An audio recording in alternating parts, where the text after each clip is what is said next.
हैदराबाद के रुकन पार्लियामेंट व सदर मजलिस इत्तेहादुल मुस्लिमीन असदुद्दीन अवैसी ने पीर के रोज बीआरएस के मंशूर की तारीफ करते हुए कहा कि इससे समाज के कमजोर तबकात को फायदा होगा।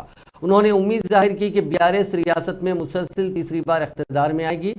वहीं एमआईएम के मैनिफेस्टो पर एक सवाल के जवाब में उन्होंने कहा कि मजलिस के दफ्तर हमेशा आवाम के लिए खुले रहते हैं और उसे किसी इंतखाबी मंशूर की जरूरत नहीं है।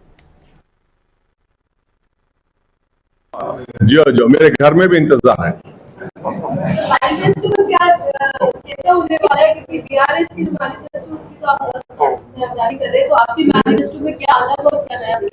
हमारा मैनिफेस्टो ये है कि हम रोज दारुसलाम में हफ्ते में 6 दिन सुबह 10 साढ़े 10 बजे से 3 बजे तक बैठे।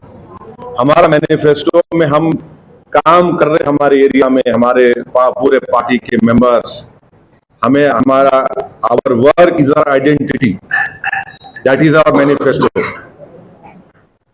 और मैं आपको बोल रहा हूं, आरटीआई एप्लीकेशन डाल के निकाल के देख लो, जहां से एमआईएम पार्टी के एमएलए से कितना डेवलपमेंट का काम ग्रेटर जीएचएमसी से हुआ, हैदराबाद मेट्रो वाटर वर्क से हुआ, इलेक्ट्रिसिटी डिपार्टमेंट से हुआ।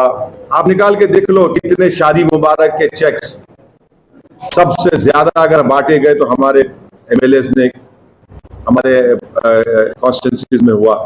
चीफ मिनिस्टर रिलीफ फंड का रिकॉर्ड निकाल के देख लो आप, कितने माइनॉरिटी टेमरिस के स्कूल जूनियर कॉलेजेस है, आप वो देख लो। कि हम हर साल गवर्नमेंट एमआईएम पार्टी की तरफ से 2005 से हम लोग हर साल 17,000 गवर्नमेंट उर्दू मीडियम स्कूल्स में बच्चों को एजुकेशन स्कीम, हम बैग्स देते, एग्जाम की फीस देते, उनको प्राइजेस